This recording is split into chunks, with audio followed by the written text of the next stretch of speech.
Hello friend, स्वागत है आप सभी का रवि सर के वाले में। तो आज की वीडियो है जीवन परिचय, जो कि आपका सुंदरलाल बहुगुणा जी का है, जिनका आप सभी को पता होगा 94 की उम्र में यहाँ पर 21 मई को निधन हो चुका है। तो आज हम इनके बारे में बात करेंगे। एक ऐसे व्यक्तित्व जिनको यहाँ पर पर्यावरण गादी के रूप में जाना जाता है, वृक्ष मित्र के रूप में जाना जाता है।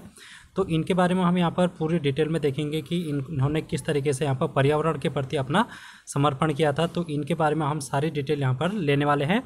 तो ये वीडियो आपके आने वाले एग्जाम, जैसे कि उत्तराखंड एसएससी के आपके एग्जाम होने वाले हैं, वीडियो वीपीडीओ कनिष्ठ सहायक के, और साथ में अगर आप सेंट्रल लेवल की तैयारी कर रहे हैं एसएससी या फिर रेलवे की, तो वहाँ पर भी ये क्वेश्चन आपके पर्सनल जो व्यक्तित्व वाला क्वेश्चन होता है वहाँ पर आपसे पूछा जा सकता है। और करंट अफेयर के लिहाज से भी ये वाला टॉपिक आपका इम्पोर्टेंट रहेगा। तो चलिए हम इस वीडियो को शुरू करते हैं और देखते हैं कि किस तरीके से आपको यहाँ पर सुंदरलाल बहुगुणा के बारे में जानकारी दे सकते हैं। तो अगर इनके हम फैमिली बैकग्राउंड के बारे में बात करें तो इनका जो जन्म हुआ है सुंदरलाल बहुगुणा का, तो जनवरी 9 को 1927 में इनका जन्म हुआ था। उत्तराखंड का टिहरी गढ़वाल एक ज़िला है, उनका वहाँ का एक गांव है मरोड़ा गांव। तो मरोड़ा गांव में इनका जन्म हुआ है, टिहरी गढ़वाल में। इनके पिता का नाम अंबादत्त बहुगुणा और माता का नाम पूर्णा देवी था। इनकी पत्नी का नाम विमला नौटियाल, और इनके 3 बच्चे थे, जिनमें से प्रदीप और राजीव, नयन और माधुरी, ये इनके बच्चों का नाम है। अगर इनकी शिक्षा के बारे में बात करें तो इनकी प्राथमिक शिक्षा के बाद ये अपना जो भी है वो लाहौर चले गए थे। तो लाहौर में इन्होंने अपनी कला से यहाँ पर ग्रेजुएशन की डिग्री हासिल की थी, और उसके बाद यहाँ पर उत्तराखंड वापस चले आए थे।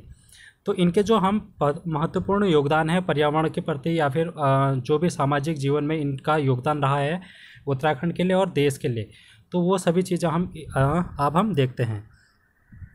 सबसे पहले हम यहाँ पर बात करते हैं टिहरी गढ़वाल में एक आश्रम है इनका, सिलियारा गांव में, सिलियारा आश्रम उसको कहा जाता है। तो वहाँ पर इन्होंने अपनी पत्नी के सहयोग से पर्वतीय नवजीवन मंडल की यहाँ पर स्थापना की थी। उसके बाद इन्होंने 1949 में ठक्कर बप्पा हॉस्टल की स्थापना की थी, जिसमें इन्होंने जो दलित वर्ग होते हैं उनके विद्यार्थियों के उत्थान के लिए इन्होंने कार्य किया था। साथ में जो दलित वर्ग है उनको मंदिरों में प्रवेश की अनुमति नहीं दी गई थी, तो इसी वजह से इन्होंने उनके विरुद्ध कार्य किया और आंदोलन शुरू किया था। तो इस तरीके से इनको जाना जाता है। और इनका एक महत्वपूर्ण कार्य जिनका योगदान चिपको आंदोलन के रूप में देखा जाता है। तो चिपको आंदोलन के बारे में आप सभी को पता होगा कि ये एक वृक्ष न काटने के लिए, वृक्ष जंगलों को बचाने के लिए एक आंदोलन चलाया गया था महिलाओं के द्वारा, जो कि उत्तराखंड के चमोली ज़िले में 1974 के टाइम पर एक रैणी गांव है, रैणी गांव का जो जंगल है, रैणी जंगल, वहां पर गोपेश्वर नामक स्थल पर एक महिला है गौरा देवी, जो कि 23 वर्ष की विधवा महिला थी। उन्होंने ये आंदोलन वहां पर से शुरू किया था अपने गांव की सहपाठियों के साथ। उसके बाद इस आंदोलन में यहाँ पर आप देखेंगे सुंदरलाल बहुगुणा के साथ चंडी प्रसाद भट्ट जो कि जुड़ गए थे, और इन्होंने इस आंदोलन को शिखर पर पहुँचाया था। तो ये इन्होंने भूमिका निभाई थी चिपको आंदोलन में। उसके बाद इनका जो कारवा था वो सिर्फ चिपको आंदोलन तक ही नहीं रुका, इन्होंने विश्व भर में अपने को वृक्ष मित्र के नाम से भी ये प्रसिद्ध हो गए थे, और इन्होंने हिमालय बचाओ आंदोलन भी शुरू किया। और इसी वजह से इन्होंने एक नारा दिया था, हिमालय बचाओ देश बचाओ का नारा। सुंदरलाल बहुगुणा जी का फेमस नारा है, आपसे पूछा जा सकता है हिमालय बचाओ देश बचाओ किसने कहा था, तो आप बोलेंगे सुंदरलाल बहुगुणा ने। 1971 में इन्होंने 16 दिन का अनशन किया था शराब की दुकान जो खोलने के विरोध में, तो इस वजह से भी इनको जाना जाता है। इसके बाद इनका जो एक फेमस योगदान रहा है वो रहा है टिहरी परियोजना पर का विरोध करने पर। आपको पता होगा जो टिहरी बांध है एशिया का सबसे ऊंचा बांध है और दुनिया का 4th लार्जेस्ट ऊंचा बांध है, जिसकी ऊंचाई 260 मीटर है। और ये जो बांध आपको देखने को मिलेगा उत्तराखंड के टिहरी गढ़वाल ज़िले में भागीरथी और भिलंगना नदी के संगम पर।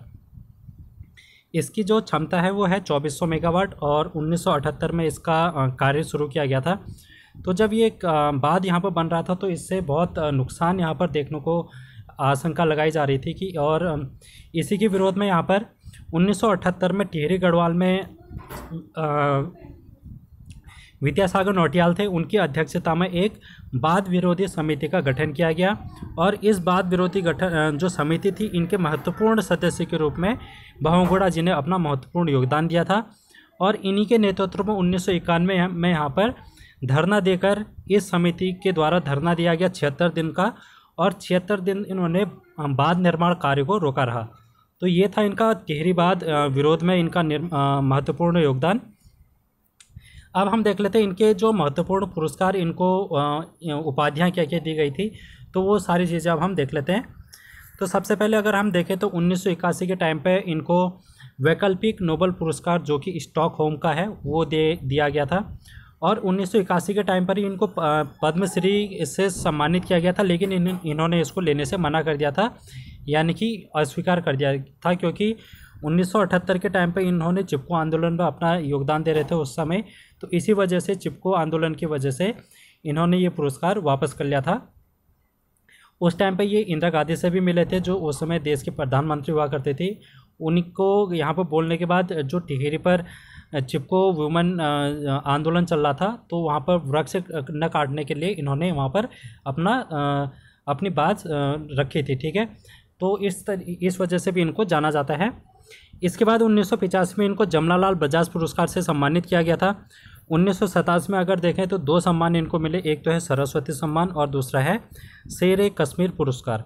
तो ये 2 पुरस्कार इनको 1987 में मिले। 1989 की बात करें 1989 पर, तो इनको IIT रुड़की के द्वारा सामाजिक विज्ञान में डॉक्टर की मानद उपाधि दी गई थी। उसके बाद यहाँ पर आप देखेंगे 1985 के टाइम पर इनको वृक्ष मानव पुरस्कार से यहाँ पर सम्मानित किया गया। 2009 में इनको पद्म विभूषण से सम्मानित किया गया। ये क्वेश्चन आपके एग्जाम में पूछा जा सकता है कि सुंदरलाल बहुगुणा को पद्म विभूषण पुरस्कार से कब सम्मानित किया गया, तो आप बोलेंगे 2009 में। तो यहाँ पर आप देखेंगे 21 मई 2021 का दिन है जब इनका निधन हो चुका है 94 वर्ष की उम्र पर। और ये कहाँ पर हुआ है, एम्स ऋषिकेश, जो कि आपको उत्तराखंड में देखने को मिलेगा। तो ये था फेमस व्यक्तित्व जो कि सुंदरलाल बहुगुणा जी का आपको देखने को मिलेगा, और यहाँ से आपको बहुत कुछ सीखने को मिलेगा इनके व्यक्तित्व से। तो आई होप आप भी पर्यावरण से संबंधित जो भी यहाँ पर प्रदूषण है उस पर्यावरण को लेकर वहाँ पर आप कार्य करेंगे। तो थैंक यू सो मच, आज की वीडियो में इतना ही। तो अगली वीडियो में फिर से मिलेंगे। चैनल को सब्सक्राइब कर लेना और बेल आइकन को प्रेस कर लेना और वीडियो को शेयर कर लेना।